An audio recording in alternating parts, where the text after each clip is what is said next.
The first $1 million is the hardest money you'll ever make. But once you have it, the next million can become dramatically easier. Sounds ridiculous, right?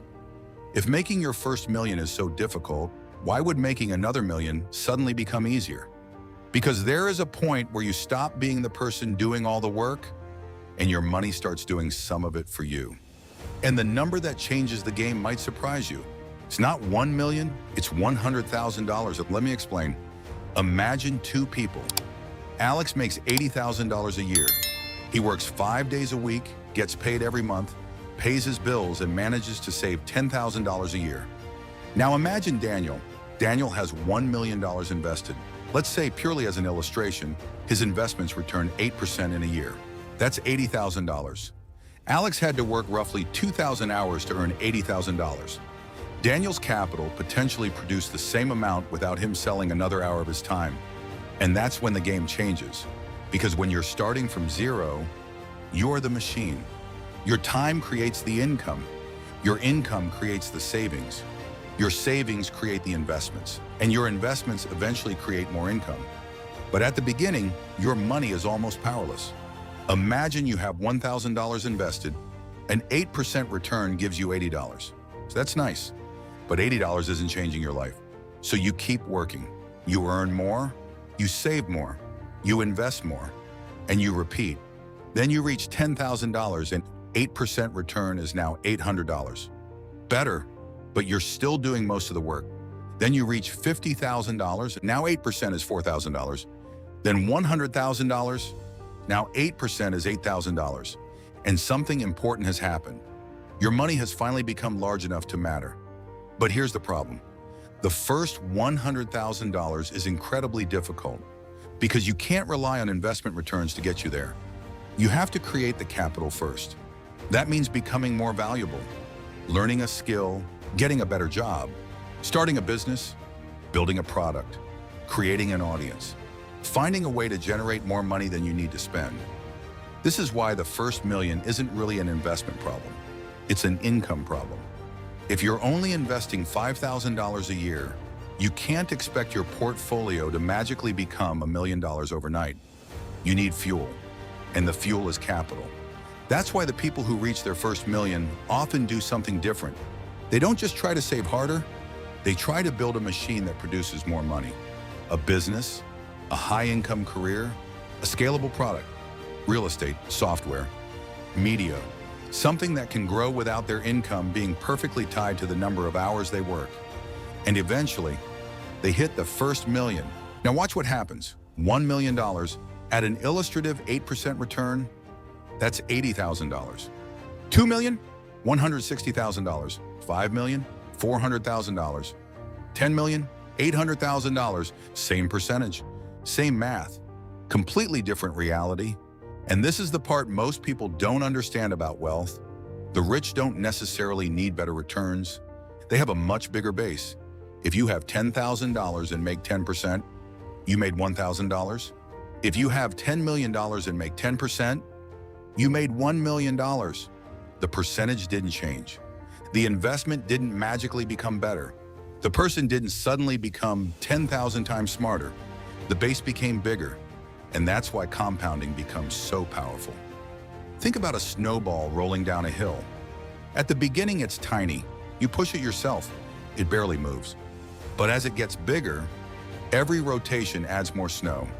Eventually, the snowball becomes large enough that gravity starts doing more of the work. Wealth can work the same way. At $10,000, your contributions matter enormously. At $100,000, investment returns become meaningful. At $500,000, your capital starts carrying real weight. And at $1 million, your capital can potentially produce an amount of money comparable to a full-time salary. That's the inflection point. But there's a catch. The second million isn't guaranteed. You can still lose money. Markets crash. Businesses fail. Bad investments happen. People take too much debt. People become overconfident. Millionaires can go broke. So the real advantage of reaching $1 million isn't just the $1 million. It's what you had to become to get there. You learned how to make money. You learned how to keep it. You learned how to invest it. You learned how to take risks. And hopefully, you learned how not to destroy it. Now we can understand something that looks almost unfair. Why do wealthy people seem to get richer so much faster? Because capital scales. One person can work 40 hours a week. A company can have 10,000 employees. One person can sell one product. A software company can sell the same product to millions of customers. One YouTuber can make one video and potentially have millions of people watch it. One investor can own $10,000 of assets. Another can own $10 million. If both earn 8%, one makes $800. The other makes $800,000. Same percentage. Completely different outcome. That's the power of scale. And this is why I think the biggest mistake you can make when you're starting from zero is obsessing over the million. Forget the million. Focus on the first $10,000, then the first $50,000, then $100,000, because each milestone teaches you something different. $10,000 teaches you discipline. $100,000 teaches you capital allocation. $500,000 gives your capital real weight. And $1 million can fundamentally change the relationship between your money and your time. Because eventually the goal isn't to work harder for money. The goal is to own things that can grow while you sleep. Businesses, stocks, real estate, intellectual property and software, audiences, assets, things that can potentially produce value without requiring you to trade another hour for another dollar. And that's the real transition. You go from worker to owner, from income to assets, from trading time to leveraging capital, and eventually from working for money to having money work for you. But here's the part that nobody talks about. The goal isn't actually $1 million, because $1 million doesn't automatically make you wealthy. If you spend $500,000 every year, $1 million won't last very long. Wealth isn't just how much you make, it's how much you keep, what you own, what you control, and how much freedom your assets can give you. Because the ultimate form of wealth isn't a Lamborghini, it's time. Time you don't have to sell.